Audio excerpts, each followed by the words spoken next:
Andy, with all the travelling that you do on tour, is this as close as you get to a sort of home tournament for you? Yeah, I mean, pretty much. I mean, I spent after the Australian Open, I spent about 3 weeks here before I went to Indian Wells. So obviously know the place really well. I practice all the time here, so the conditions I'm pretty familiar with. I've struggled in the desert the last few years in Palm Springs. It's incredibly dry there, but here, I train so much in the humidity, and hopefully that should help me. It's also nice for your confidence coming to this event, having had a decent run in Indian Wells. Yeah, I mean, it helps. Obviously, having played matches, you always, once you take a break, the worry is that you lose early in a couple of tournaments, and that kind of breaks your momentum and confidence a little bit. So it was good to get a few matches in Indian Wells and hope for the same here. And have you been practicing hard with Ivan as well this week?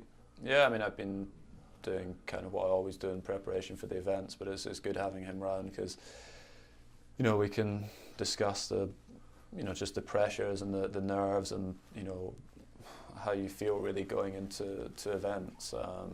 He has a lot of experience with that and how to deal with, all the things that come up on a day-to-day basis at the tournaments, and hopefully, that'll help here. Is your preparation slightly different because it is you are more comfortable here and stuff?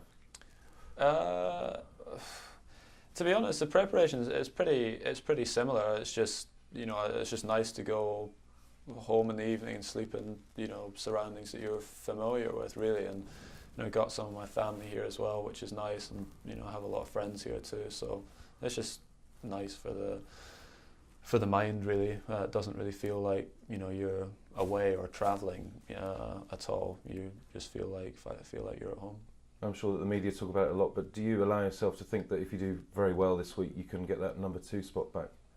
No, I mean, there's quite a lot of talk about it last week in Indian Wells. I mean, the goal is to try and win your matches, and if you can win the event, if you get the opportunity, the one thing that getting to number 2 helps with is purely seedings.